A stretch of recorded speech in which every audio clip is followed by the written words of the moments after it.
Hi, this is James from Life of Sport Games, and I'm on location in the Kettle Moraine Southern Unit, Kettle Moraine State Forest. Behind me is the shelter number 2. This is part of the Ice Age Trail that extends 150 miles or more in southeast Wisconsin. The closest towns are Eagle and North Prairie, Wisconsin. The reason I picked this location is because I wanted to show I'm introducing the Pine Tar baseball game, which was released this year in March, and I wanted to show the small footprint that it has so that it can be played pretty much anywhere. You don't even need like half of a desktop, and I'm gonna reset the camera, and when I do, I'll have the game laid out on a picnic table here. It's a little known fact that this shelter number 2 behind me on the Ice Age Trail also doubles as a time travel machine. So I'm just going to pop in real quick and go back in time to 1884.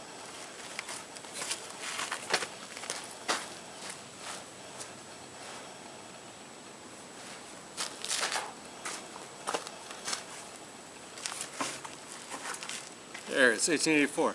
Everything looks the same, but this area was never developed, so it looks about the same as it did in 2015.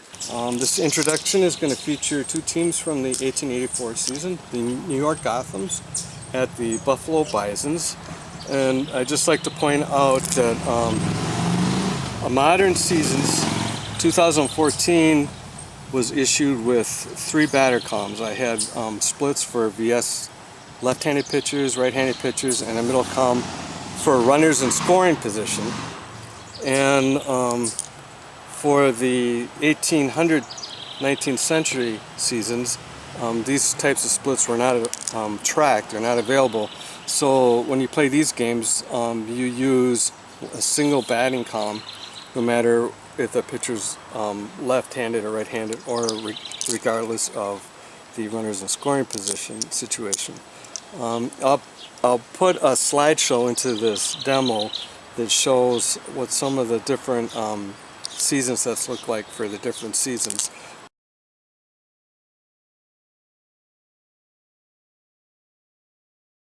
Okay, so there's 2 ways to go. You can go with just the red-white combination to get 90% of your outcomes right off the hitter card, or you can use 4 dice, and it just works like a switch. If you roll 4 dice, you're either going to use the red-white pair or the blue-white pair, and whether this die, the green die, 6-sided die, is odd or even determines that. In this case, if it's even, you use the blue. And you always read the color first, the color die first. So this would be a result of 1-5.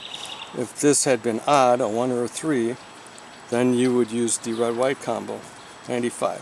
But that's an optional rule.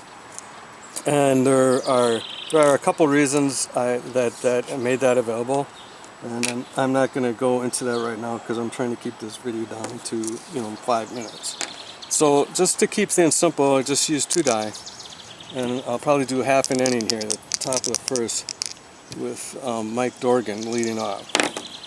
The roll is a 20, and you find the range 5 to 20. It's going to be a single. Here comes in the pitcher, comes into play. There are pitch checks on die results of 0, 5, 10, 15, 20, 25, 30, 35, 40. That's easy to commit to memory because it's every 5th roll. So what you do, the pitcher grade, I just recorded it on my score sheet. The opposing pitcher grade is an A in this case. So you find the result here on this pitcher modified table, 1B, until you find A, and then you scroll over to the new result, which is based on balls. See, this is the original result line. That's the outcome, initial outcome, 1B. Pitcher grade is an A. Scroll over to the new result, based on ball, and record that. That's that first outcome. Now Gillespie bats, 65.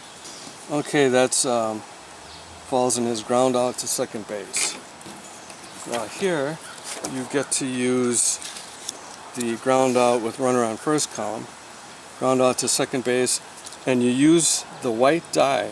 That's the part of the game design, is to use the minimal rolls. So you just use the white die value, which was a 5, and you find it here and you resolve this fielder's choice. The R3A refers to if there had been a runner on third, he would advance and score. Now, the game, I should point out, I didn't at the beginning, I meant to. The game does come with game pawns and a game mat, so you can track the base runners using the game pawns and the game mat. But I prefer doing it this way, and the reason I do is because basically, I mean, look at how small my footprint is for the game. I only need like 1/4 of a table to play this game. Well, let's see, we got 1 out, 1 on, and now Connor's a batter. 90, and that's going to be, falls in his 87 to 93 column. I don't know if you can read that on the camera, just trust me, I'm not cheating. Fly out center field. For simplicity's sake, I made it so there's no tag opportunity unless there's a runner on second and third. It just speeds the game up. So there's 2 outs, runner on first, and Ewan's the batter.